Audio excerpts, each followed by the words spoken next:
Day of our conference. I'm sure there are going to be very insightful papers today as well. We enjoyed yesterday's papers greatly. I'd like to invite Assistant Professor Dr. Ayşe Çelikkol to make the opening speech of today. Please welcome her.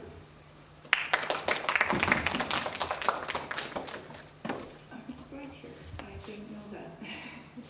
It always depends on one's perspective, and things really do look different from this perspective. Anyway, good morning. With great pleasure, I welcome you to the second day of Bilkent's Undergraduate Conference on Anglo-American Literature.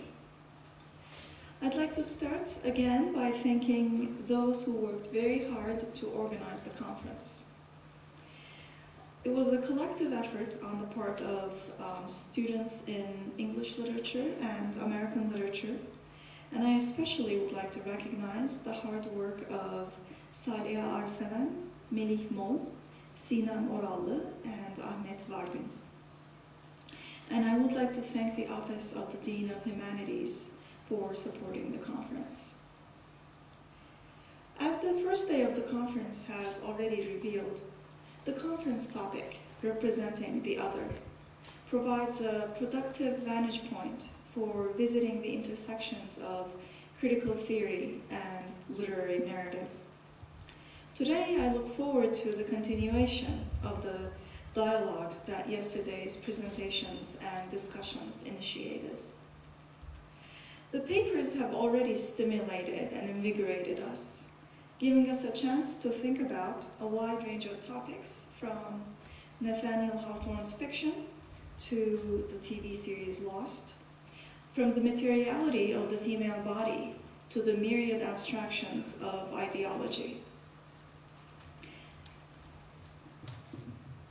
Today's discussions are similarly capacious in breadth. I'm sure you've noticed if you've had a chance to look at the program. We will together travel from the 18th century to the 20th as we hear papers on Robinson Crusoe and My Beautiful Laundrette. The presentations will attend to a number of literary movements and critical paradigms, such as modernism and postcoloniality, deconstruction and psychoanalytical criticism. These papers really attest to criticism's ability to interweave the old with the new and juxtapose popular culture with high culture. And also, at this point, I would like to briefly comment on the conference's focus on Anglo-American literature. This is a connection that we don't always get a chance to make in our departments, precisely because the departments are separated into two, as departments of English language and literature and departments of American culture and literature. And in fact, I believe this is what it is like at many institutions, if not all institutions in Turkey, outside Bilkent as well.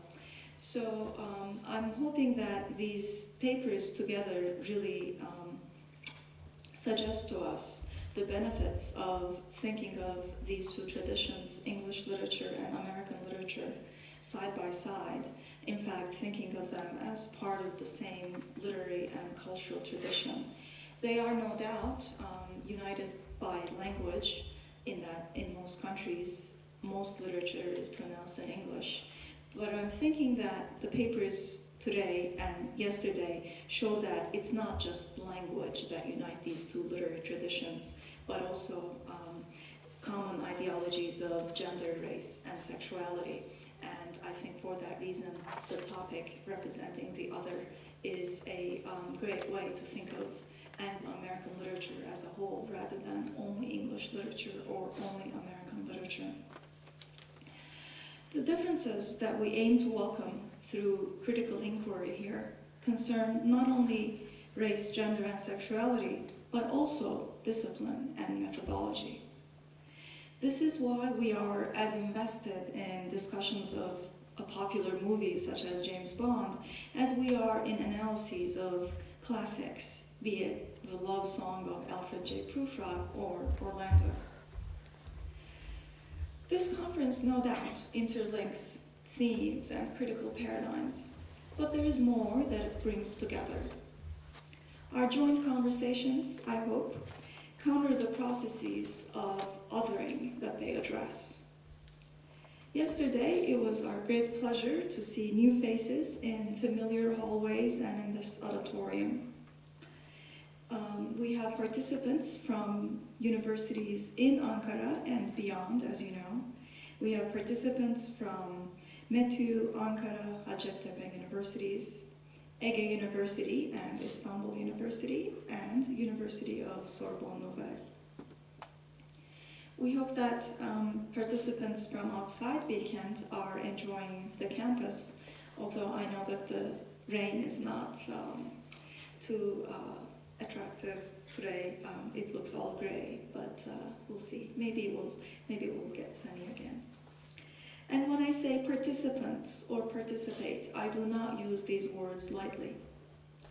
The organizers and presenters prepared a dialogue in which we can indeed all take part, regardless of whether we may be chairing, presenting, or listening. And today we look forward to hearing your papers and joining the discussion. Thank you for making it possible for us to be gathered here in anticipation of delightful intellectual conversation.